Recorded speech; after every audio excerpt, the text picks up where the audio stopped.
একটা জিনিস হচ্ছে, যদি আপনাকে ইনকাম করবার হয়, দুটো জিনিস আমি মনে করি লাইফে, যদি আপনি ইনকাম করবার জন্য অ্যাস্ট্রোলজি করেন তাহলে অ্যাস্ট্রোলজিটা আপনার দ্বারা হবে না।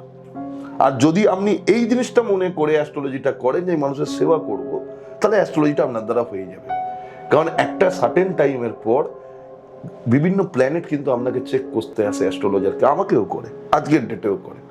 যারা সত্যিকারের প্রবলেমে রয়েছে, যাদের সত্যিকারের অসহায়, তাদের থেকে আমি ফিজও নিই না অনেক টাইমে, একটা ন্যূনতম মূল্য নিয়ে তাদেরকে আমি দেখি। কেন দেখি? কারণ ও তো চেক করবে, ওটা তোমার কর্মের ফল, ও তোমাকে চেক করবে যে তোমার যে রোলিং হচ্ছে এই জায়গাটাকে আমি চেক করে দেখি যে তুমি কি করছো। যেদিন থেকে এই জিনিসটা আমি করা বন্ধ করে দেবো, সেদিন থেকে কিন্তু ওই কর্মের ফলে আমিও কিন্তু পড়তে থাকবো, আমার অ্যাস্ট্রোলজি যে প্রেডিকশনের যে ধার, যে শার্পনেস, সেটা কাটতে থাকবে আস্তে আস্তে আস্তে আস্তে। এখন ওরা কেন দেখতে চায় না, যারা সুনামধন্য হয়ে গেছে? কারণ এখন আর সেই ধারটা নেই। এই 3টে পাথর লিখে দিলাম, লাগলে লাগলো, না লাগলে না লাগলো, কি ঘেটে গেল তাদের ওদের জানার দরকার নেই। আমার পাশের চেম্বারে এ আছে, আপনি চলে যান, ওখানে গিয়ে আপনাকে এই পাথর আছে, এই প্যাকেজ আছে।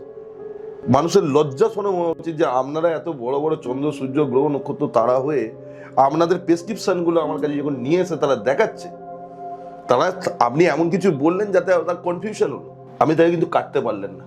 সে আমার কাছে এসে, আপনি তাকে দিয়েছিলেন 70-80 হাজার টাকার রেমেডি, আমি তাকে 70 টাকারও রেমেডি দিইনি, তার বাড়ির বস্তু করেই সে ভালো আছে। কিন্তু ব্যাপার হচ্ছে মানুষ নিজের ভুল করে যায়, মানুষ চিনতে ভুল হয়ে যায়, এটা তো আমাদের সাথে হয়। কিন্তু অ্যাস্ট্রোলজিতে কোথাও বলা নেই যে পয়সা নেই তাকে পাথর কিনেই পড়তে হবে, আর নইলে অ্যাস্ট্রোলজিতে কোনো সলিউশন হবে না। সমস্যা মানুষের আছে তো সমাধানও আছে, আমরা লোকেরা পড়ি না, সেইটা আমাদের হয়তো প্রবলেমের জায়গা। মানে সমস্যার সমাধান অন্যভাবেও করা যায়, একদম করা যায়।